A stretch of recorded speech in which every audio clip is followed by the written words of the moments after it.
নিজের ভুল বুঝতে পেরে কৃষ্ণের পাশে দাঁড়িয়ে কুমারকে হাতে নাতে ধরল সোনা। হ্যাঁ বন্ধুরা, এমনটাই দেখতে পাবো আমরা অনুরাগের ছোঁয়া ধারাবাহিকের আগামী পর্বগুলোতে। কুন্তলা দেবী যখন কৃষ্ণকে মারার জন্য দই চিটার মধ্যেই বিষ মিশিয়ে দেয়, সেই কথাই সোনা আড়াল থেকে শুনতে পায় আর ভাবতে থাকে, এতদিন আমি অনেক অন্যায় সহ্য করেছি, কিন্তু এখন আর নয়। আমি কৃষ্ণের কোনো ক্ষতি হতে দেব না। আমি একসময় কৃষ্ণকে ভালোবাসতাম, কিন্তু কৃষ্ণ আমাকে ভালোবাসেনি, বোনের চোখে দেখেছে। তাই আমি এখন চাই কৃষ্ণর যেন কোনো বিপদ না হয়। আমার জীবন দিয়ে হলেও কৃষ্ণকে আমি রক্ষা করব। আমি এই অন্যায় আর মেনে নেব না।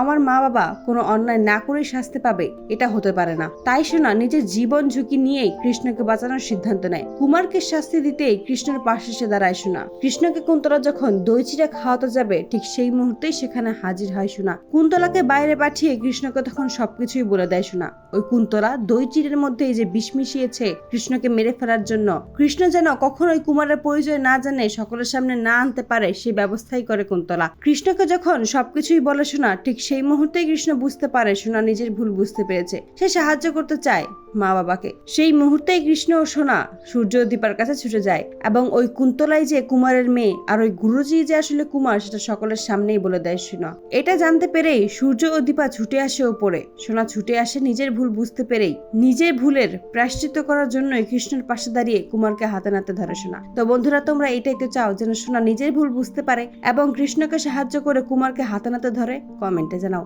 আর নিয়মিত আপডেট পেতে আমাদের চ্যানেলটি এক্ষুনি সাবস্ক্রাইব করে পাশে থাকো। ধন্যবাদ।